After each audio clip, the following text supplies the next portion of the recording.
Hi everybody, welcome to a little bit of a different video. Today I have with me a special guest. Who could it be? Can I get a drum roll, please? No. Okay.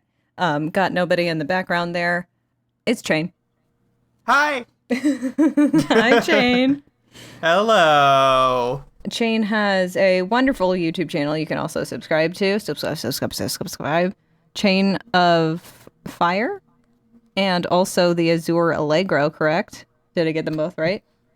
Yeah, the Azure Allegro one is more of the main one. The Chain of Fire one is like the shit posty, the one I use to comment everywhere so people know who I am account. You can subscribe to both, but you'll get way more better content out of the Azure Allegro one.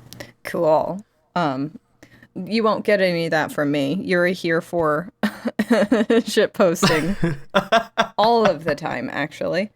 And today I wanted to bring both Chain here. He really has no idea what's going on. I don't. And all of you, thank you so much for congregating, all of you here in our round little room. I, of course, am sitting on the highest chair because I'm the most big boy. It's true, but my chair won't go up any higher. I don't know what. She disabled all of the. I'm trying so hard. Let me up.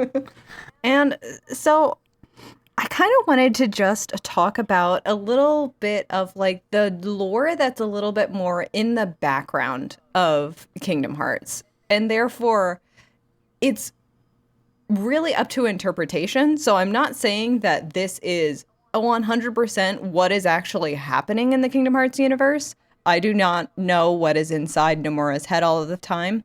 I just know that whatever my opinion is probably better than yours. So like this is just stuff that's happening a little bit more in the background. It's all up to interpretation. And the first subject that I kind of want to dive into is the powers of light and darkness. And what I find so interesting about them is that they are at once this force that seems to have influence on the universe, right? People can be corrupted by darkness. People can even be corrupted by light.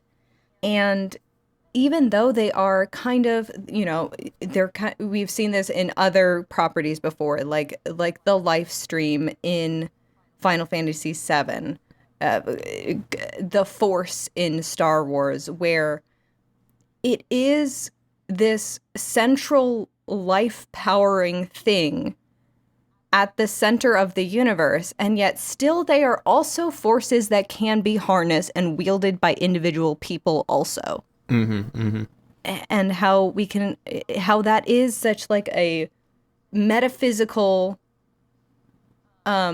spiritual kind of a spiritual kind of journey that we go on. Like you could relate this to something in the real world with like chi. By tuning in so much with your own body and your own life, you can connect to almost everything else, both on our planet and in the universe. Yeah, it's almost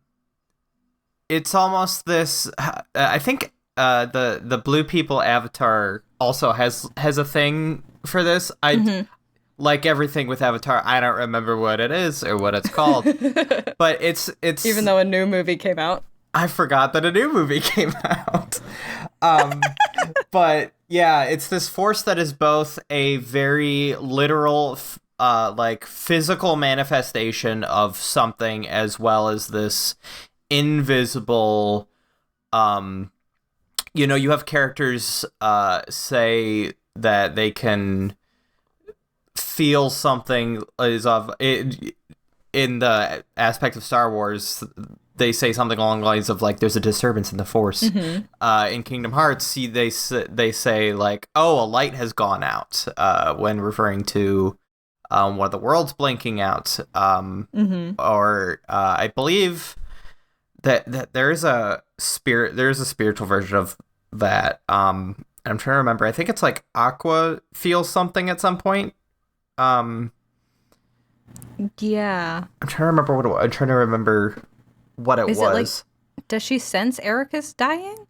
Yes, yeah, I think that's Yeah, Birth by Sleep. It was a Birth by Sleep. She felt Erica's dying. That's what it was. Yeah, yeah, Okay, yeah. It's like a spider web where you're able to like have your little spidey sense and feel the tinglings of the goings on all throughout the universe. yeah. Mm-hmm.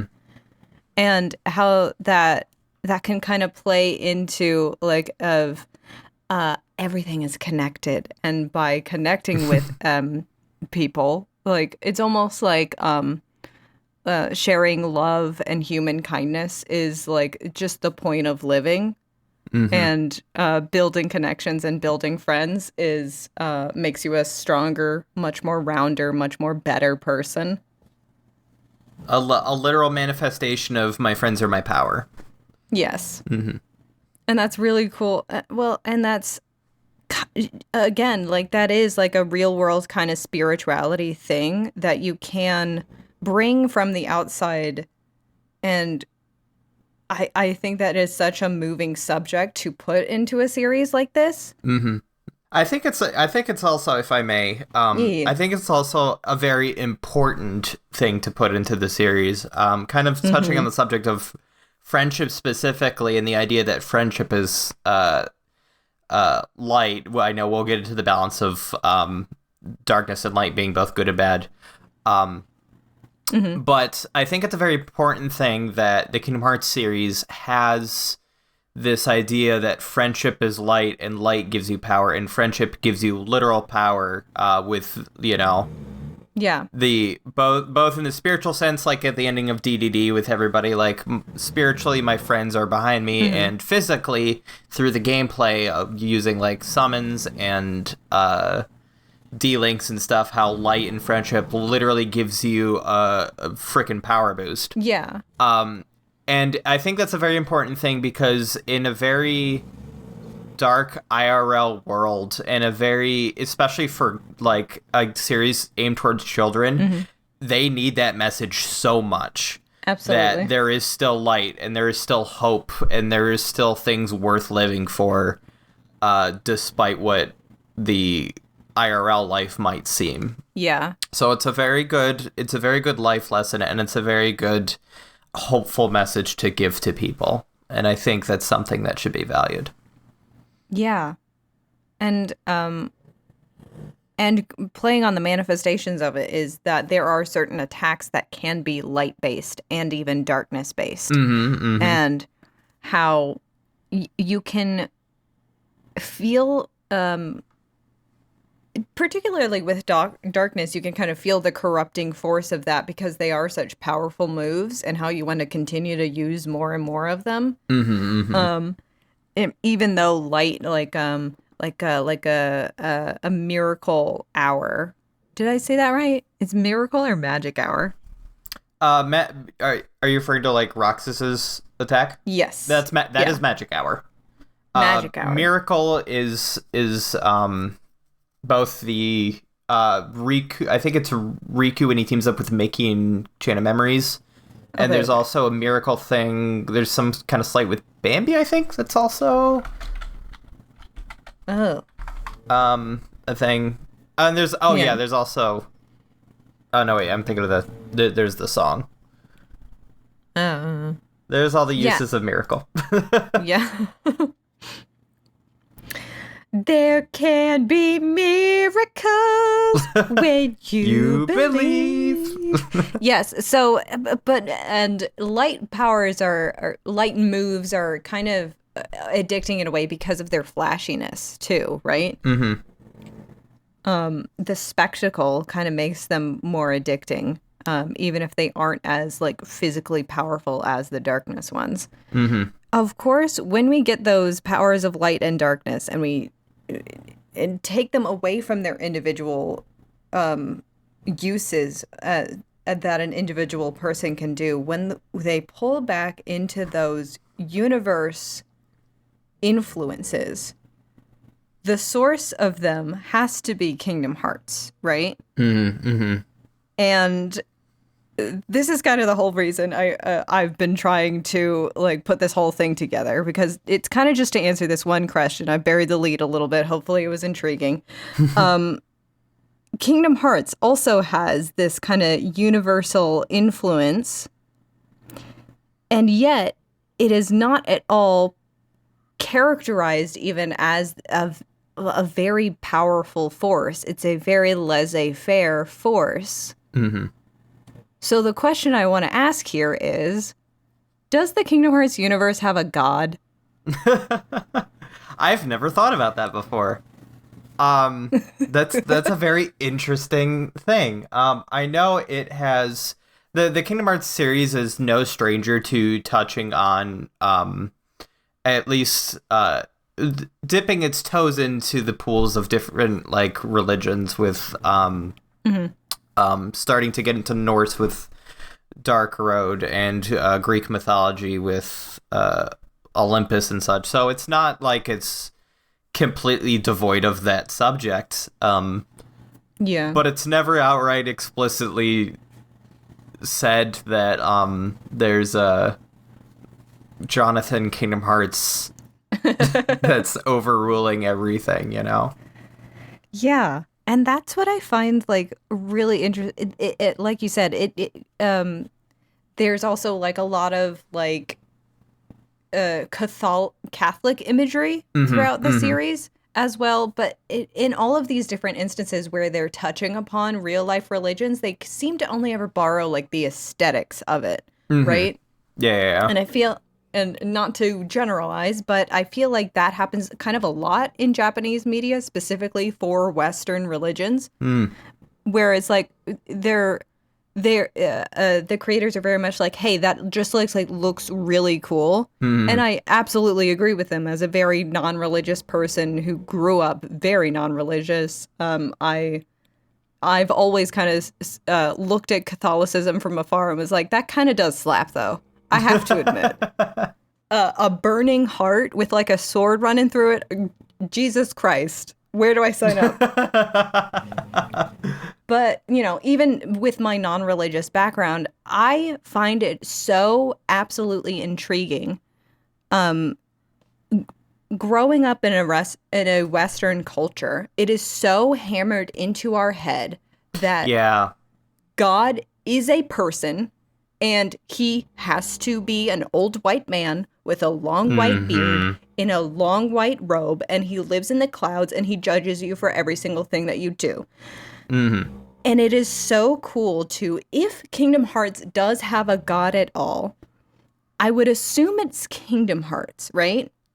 But Kingdom Hearts has so very much not ever been personified in any way, shape, or form, or even given like a voice or intentions even. It is such a personless, formless, goalless influence on this universe, and I find that so extremely intriguing.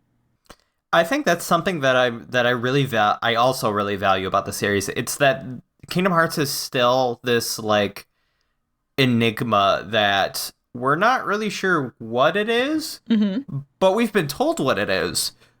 But that's not what it is. But it's this like it's its own mystery. Yes. And I think the minute that it becomes personified or the mystery is solved or they try to explain it, like everybody that you talk to is like, yeah, I kind of want to know what it is so I can explain it to other people. Yeah.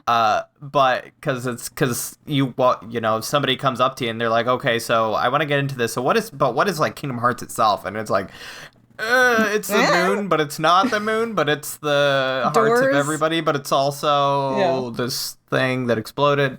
It's the source of everything, and yet nothing at all. Right, nothingness came from it, and like, yeah. So, but I think the minute that you begin to personify it and begin to take away the mystery from it, you also take away the intrigue from it. Yeah. And you start, I don't want to say you start talking down to your players at that point, because there have been instances where that's been necessary. and Amara has done that explicitly. C3 right, Remind. Kids. Let's sit down and review our vocab for a little bit here. This is trauma. This is how this works. Trauma. Trauma. But yeah, you take a. I think that it is like you can kind of think of it as its own omnipotent being, and that's something I've never really thought of. That we've been explained 1,000 times that worlds have hearts and worlds are living. So that's clearly got to apply to Kingdom Hearts itself. Yeah. And I feel as though Kingdom Hearts kind of manifest its own will through, hey, right, it's Kingdom Hearts' avatar. Who is that? It's the main playable character. So not only is it through that metaphorical sense of Kingdom Hearts, the game series' avatar is Sora. Kingdom Hearts, the center of the Kingdom Hearts universe's avatar is Sora. Right? He had that whole speech at the end of Kingdom Hearts 3 where he talks to Xehanort about like the will of destiny and how a truly strong person accepts what destiny is.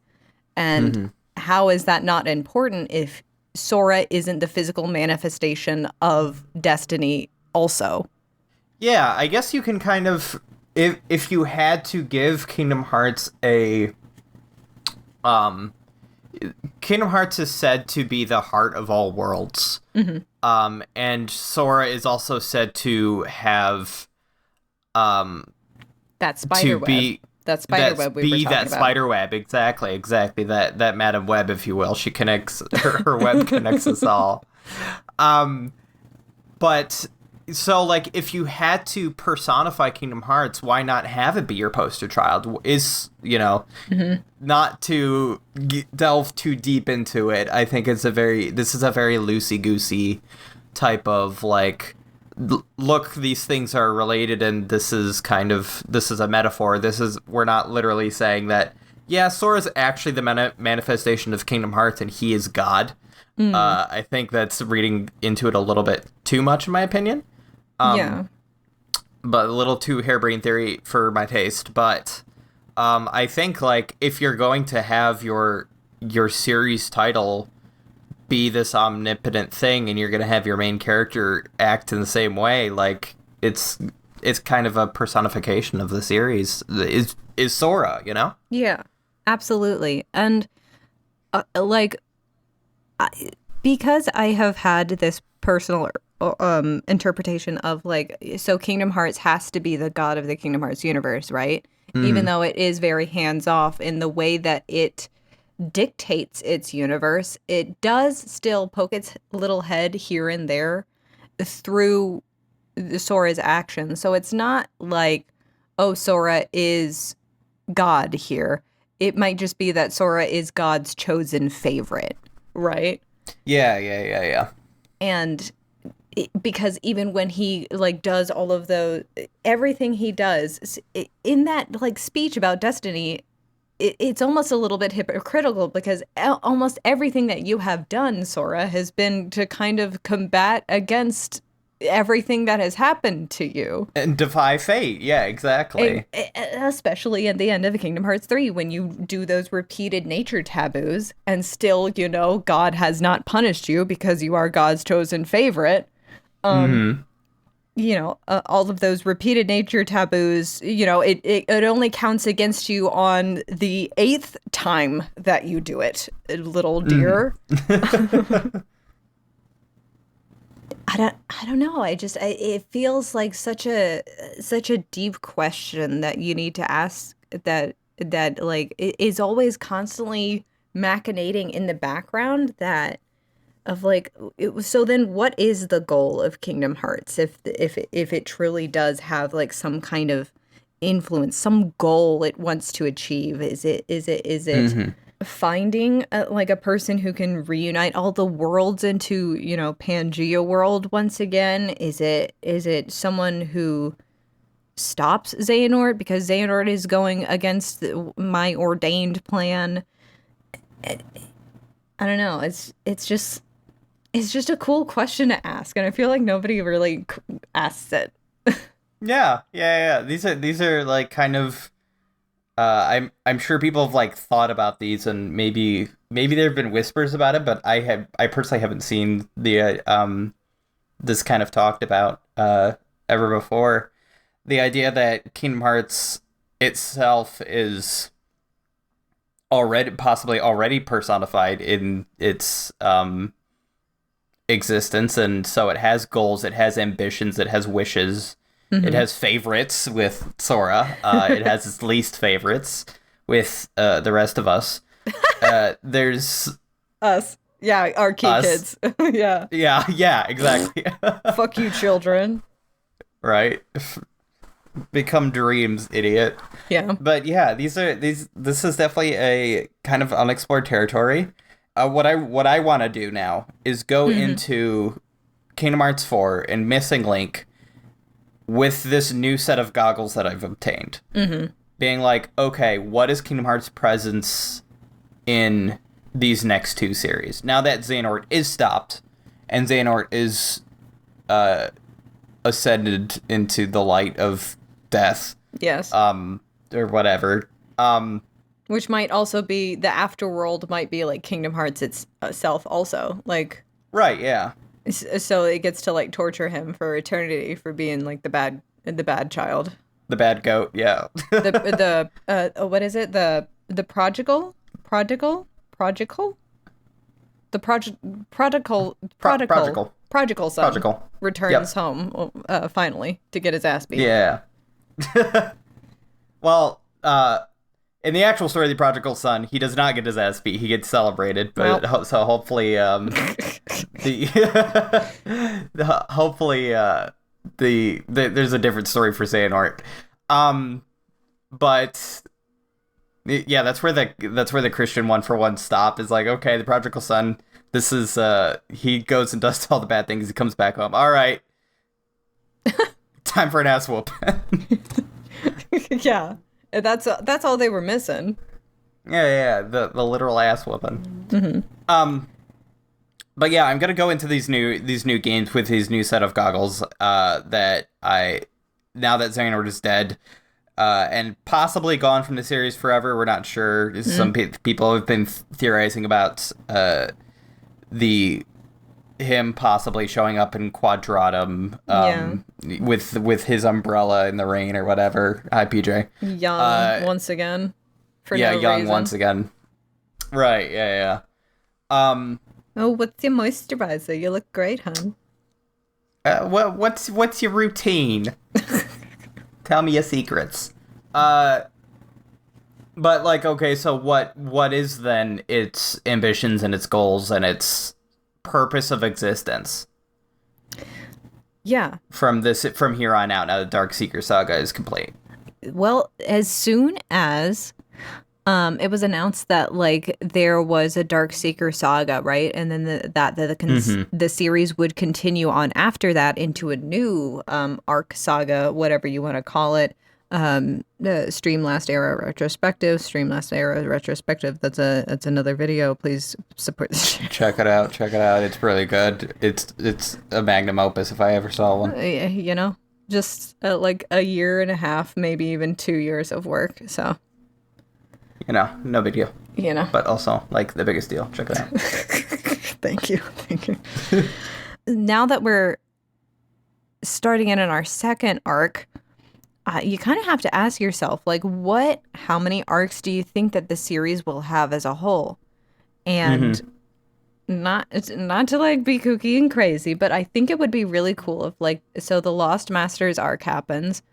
And then after this arc concludes, we then move into, because, whenever there is a god in an RPG, that god tends to be a little unfair, a little not great. And what do we end up doing? We kill God. We gotta attack and dethrone God. So I feel like if the series were to continue on past this, even the Lost Master arc, it might conclude in a nice 3 arc confrontation with the source of everything, with Kingdom Hearts itself. And, we fight it, we destroy it, and then all the worlds return to peace Mm-hmm. in one singular Disney World. Book your vacations now at disneyworld.com/resorts or something. Book. I don't Yeah. know.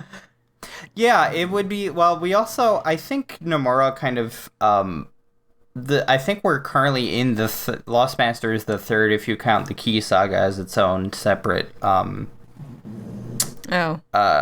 its own thing. I don't know if that's incorporated into Darkseeker Saga. I know some people.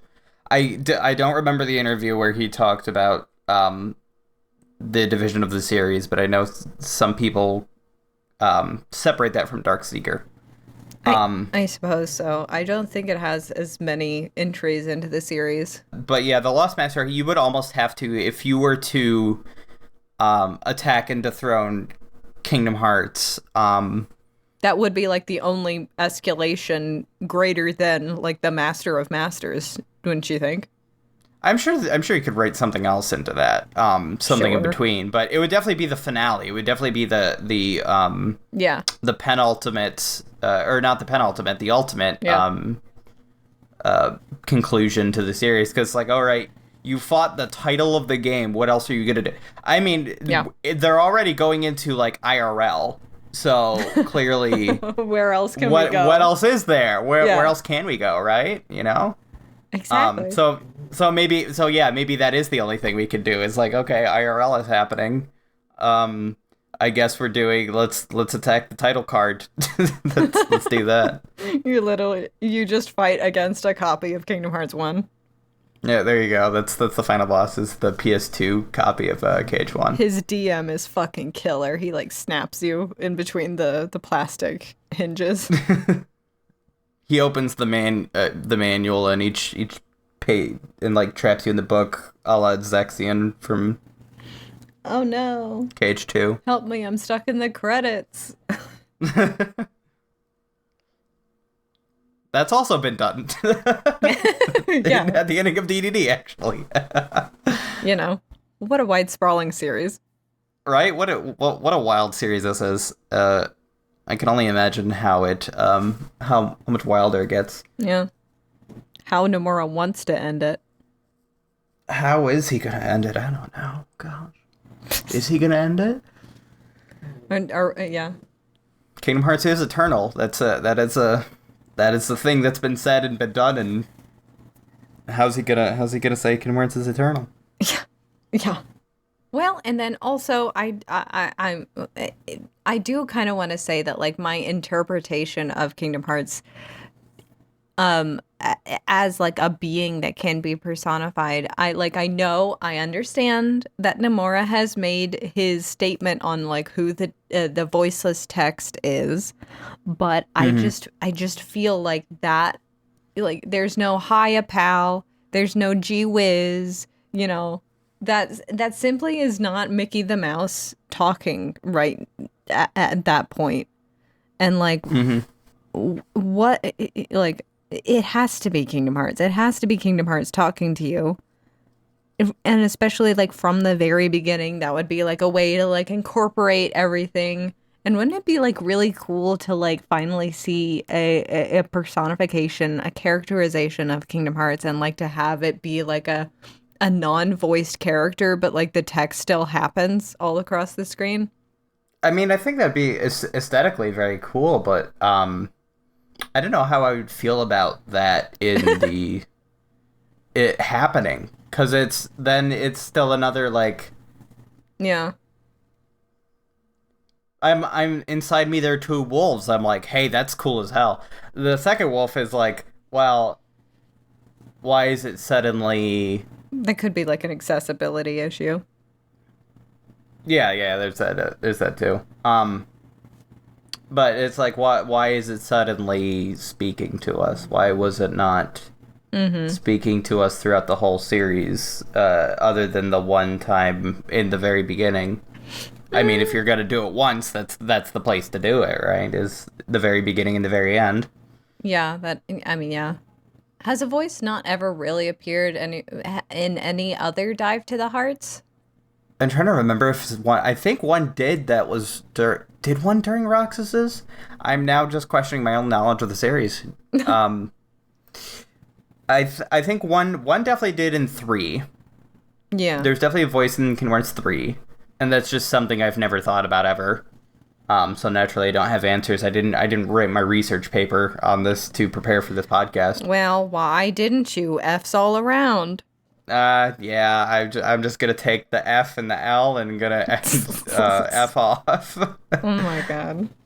When Kingdom Hearts does talk to you, and like it happens at the very beginning, the dive to the heart of 1, and then also when Sora gets his Keyblade, and that is one of the major like influences. That's what it was. That's what I was thinking of. Yeah. Yeah. It says Keyblade. Yeah, and then at the after credit scene of you are the one who will open the door. Mm-hmm. But like, especially like getting his Keyblade is like the major point where like Sora finally has the power to do major influence on what's happening around him, right? Mm-hmm. That's one of the examples of where like mysticism has kind of been sucked out of it, because instead of now wholly and completely being, just like a direct influence from God, it's now tied up in like, the Keyblade inheritance ceremony, and it was supposed to go to Riku, and it was just a mistake. But then I feel like you can still kind of, and I do have this interpretation that it is still Kingdom Hearts' influence here, like injecting itself and setting the whole story off with this one kind of intervention. And how it would just be cool to see the confluence of with that influence of what is your goal, Kingdom Hearts? What do you want? Who are you? And what do you want from us? Who are you really? Yeah. So to answer our earlier inquiry, KH2 only has one line in Roxas's Dive to the Heart section, and that is when the door appears, it says, "Don't be afraid," begging Roxas to go through the door. It's like, "Don't be afraid, keep walking." Yeah. I kind of interpreted that more as because of Sword Roxas's connection. I kind of more thought of that as Yeah. That would make sense. Sora than anybody else. Well, and also the one other entity that talks with voiceless text are the Dusts.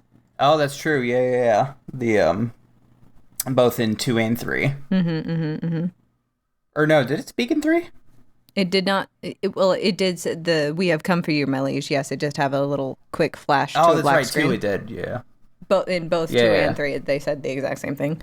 Well, and again, that could be, like Kingdom Hearts' influence on it's the source of everything and nothing.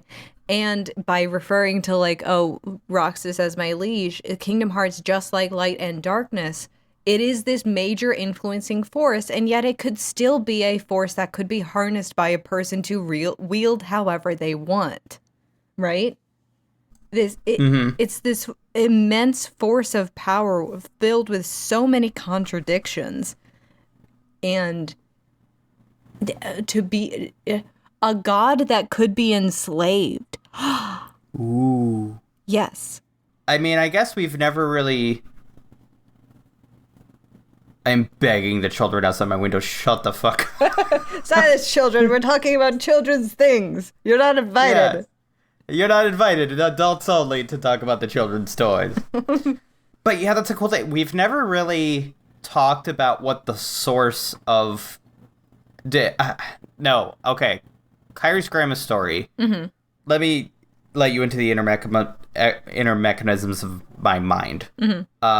My mind was thinking, we don't know why, like, how people started to wield the power of light. And, like, if that was a...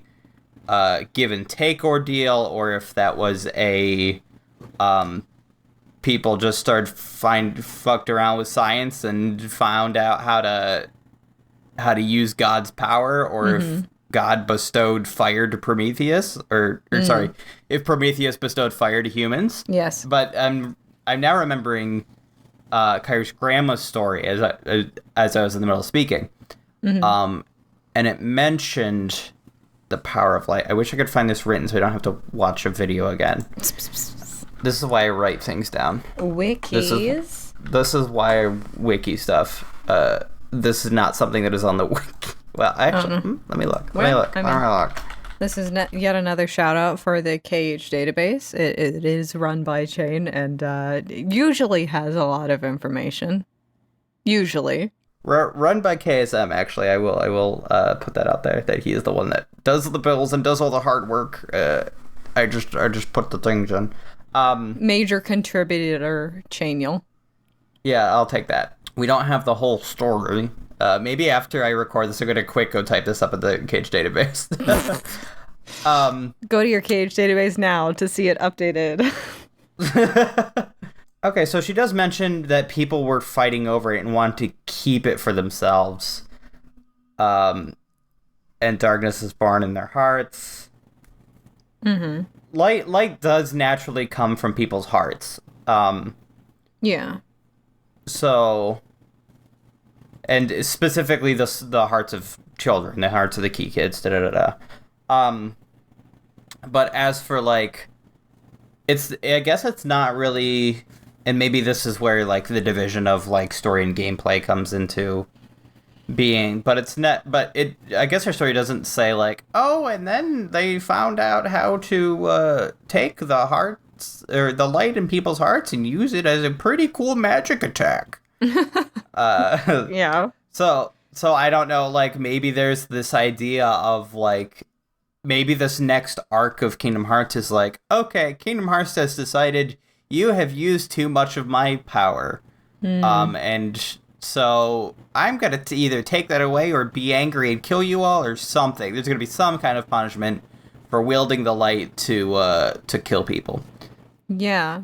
Or also because like light is the naturally forming essence of Kingdom Hearts, right? Because darkness was born in their hearts afterwards. It's like the man-made force almost even. So it's almost like that question of like inherent divinity versus like science or something, which in my own belief, like if God did not want us to do the science, then he should not have given us the ability to do the science then, correct? So how could a creation of God's creation ever be bad? So, like, how could darkness also ever be bad if it was a creation of your creation, Kingdom Hearts? And therefore, if, like, Kingdom Hearts does, like, renege on its deal of giving people light, then maybe people need to start to lean into the darkness a little bit more. And, I think that's something that this series needs a little bit. We've had this discussion, and this is something, perfect transition to something I want to bring up, is that we have talked about, and the series has brought up, that light and darkness are equal forces that must constantly be kept in balance. Yes. And yet... and yet, there are several times where darkness is framed as this is the bad thing and light is the good thing. And it's kind of like, okay, can we see more examples of darkness being used for good? Can we see it as this, instead of this thing that needs to be suppressed or channeled, something that somebody can wield very carefully, and it's a good thing, and it has these healing properties like light does, or these other properties that are beneficial for the world. Because I'm glad that we do see a character like Ericus who becomes corrupted by light, but we don't have the flip side of that coin where darkness is this good force. Yeah. When we see Riku and his arc, it's like, it's only ever stamp out the darkness, get it away, go. Yeah. Get it away, or learn to live with the pain of darkness, not wield the darkness, be proud of that you are a darkness wielder, and use that to help the world. Yeah, it's almost like the adage of separate but equal never actually leads to things being equal. Mm-hmm. Mm-hmm. So I really hope this. So that would be a kind of a cool segue into this idea that okay, darkness and light are actually balanced Yes. because because this light is being taken away. We have to rely on the darkness to get through life and to possibly kill and dethrone God. Um, Yes. Get your lick in. so the other thing that I thought of was that Kingdom Hearts has a lot of roots in Final Fantasy, specifically 7. Mm-hmm. It has the most characters drawn from out of all of the Final Fantasy games. The most characters come out of 7. It's the biggest, like, it's the one people know, just, its presence is big. It's the Yeah. one that gets the big remake. Yep. So, within the context of that, instead of using the life force as an example, the instead of the planet paying back, you're like, oh, you're using too much of my life force, die. Instead, the planet itself dies. Mm-hmm. So what Mm-hmm. if, like, we're using so much light, Kingdom Hearts starts to die or something like that? That's another, I guess, Oh. route that Yeah, true. maybe the series can go. I don't think that's as intriguing, but it does pay homage to its roots if it were to go that route with FF7. Yeah, and absolutely. I can only ever think about how that relates to, the outside world and how, oh, light and darkness. Your darkness is the way that you've been like hurt, right? You've been hurt Mm-hmm. by Mm-hmm. big systems and big structures. So like Mm-hmm. it's usually like people who have been oppressed tend to have a little bit of darkness in them, right? And Mm-hmm. it's only by kind of harnessing the power of that darkness to kind of rebel against those structures by caring about and connecting with other people that we can, save a planet or a universe or, come together to make a new world that's a little bit more fair and balanced. Mm-hmm. Mm-hmm. I think that's pretty. Yeah, oh, absolutely. And very relatable. I think it's very um once again it's a thing that we need to see because it's something that we need to give us hope in our IRL lives that things can be okay and things there's a possibility of the future healing. Yeah. Free Palestine. Free Palestine. And free Congo, free Sudan. Mm-hmm. Free yourself. Actually, free yourself. Free yourself from the confines in your mind. Good gosh. Buy our new foundation. I don't know. It just sounded like free yourself from the corruption of big government. Our foundation will help you break free from acne. In honor of the revolution, it's half off at the Gap. Yeah. Yeah.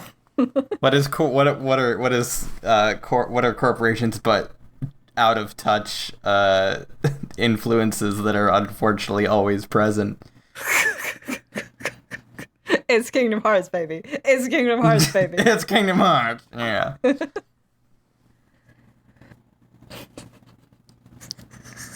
So any other subjects you want to bring up with light and darkness specifically? I'm trying to think of something.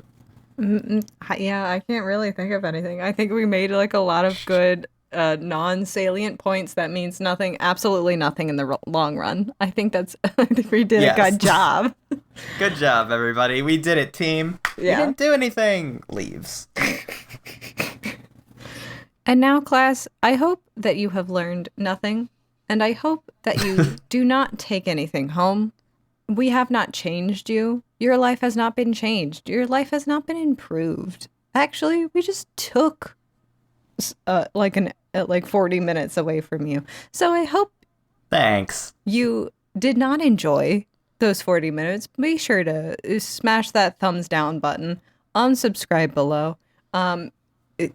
send me a do not send me a comment in my comment section because that will boost my algorithm. Instead, send me a note on another platform to be mean to me and tell me to shut up, actually. You can physically mail me at Come to my house. Say your videos are poopy. Stop posting. Disconnect my internet connection. Martin Luther your grievances onto my front door. And I will eventually read them and make an entire holiday out of it. Your email finds me out of office. I will I will respond. I will return in Avengers Endgame. Yeah. So anyway, thank you so much for tuning in. Thank you so much for Shane for being here. Yeah, thank you for having me. Of course. And again, go to subscribe to Chain's 2 channels. They will be linked below. Azure Allegro, and Chain of Fire. Is there anything else you want to plug specifically, Chain? Happy not March Caprice. Not March Caprice. Happy not March Caprice. Unmarch Caprice. Yeah. Happy on March Caprice, everybody. And remember that we are all connected and to be kind to one another, bleed with love and caring, and because it will eventually reunite you with Kingdom Hearts. There we go. Goodbye, everybody. Do do do do do do do do do do do do do do do do do do do do. There's your new outro. You're welcome. Thank you so much. Oh my gosh.